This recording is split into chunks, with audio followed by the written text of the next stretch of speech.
दिनको बिहानदेखि घटना बताऊ त बाबु, साँचो साँचो के भयो? जसले हामी दुईजना त्यसलाई लिएर आयो होइन यता।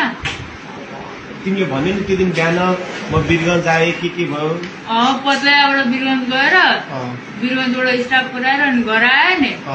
अनि त्यसलाई पनि लिएर आयो, म सिमराबाट उठाएँ त्यसलाई, आफ्नो साथीलाई।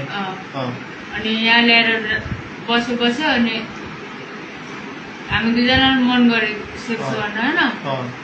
अनि के अरे हामी आयो यता, अनि त्यो बच्चाहरू खेलिरहेको रहेछ, हामी खेल्न गएको होइन, बच्चाहरू खेलिरहेको रहेछ। अनि त्यहाँबाट चक्लेटको लालच दिएर। कतिजना बच्चाहरू खेलिरहेको थियो?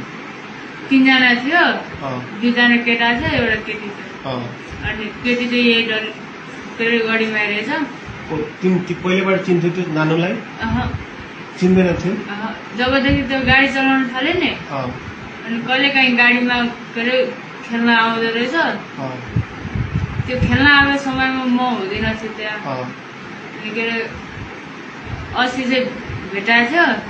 तर त्यसलाई नि गर्न मन लाग्थ्यो, घरमा कोही पनि थिएन, त्यसको नि कोही पनि थिएन, मेरो नि कोही पनि थिएन। लिएर आयो, जति मन गर्यो।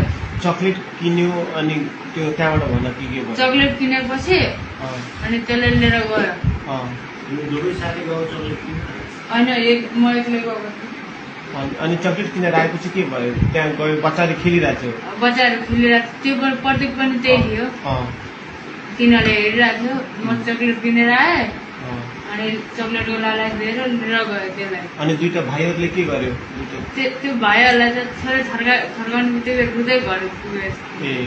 अनि के अरे चक्लेटको लालच दिएर गएपछि अनि हामी गयो त्यो घरमा। त्यो घर कसको घर थियो? कसको घर थाहा थिएन। अनि के अरे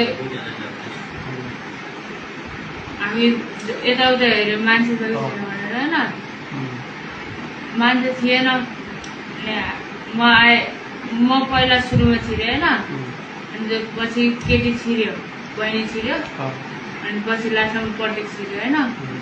अनि म जबसम्म मन भएन नि तबसम्म गऱ्यो त्यसलाई गऱ्यो। म यत्तिकै हेरेर बसिरहेँ। मेरो त एकचोटि उयो गर्नु बित्तिकै निक्लिहाल्यो। अनि के अरे त्यसले जति मनसम्म गऱ्यो। कति रस्सीहरू बाँधेको थियो नि त्यो बेला?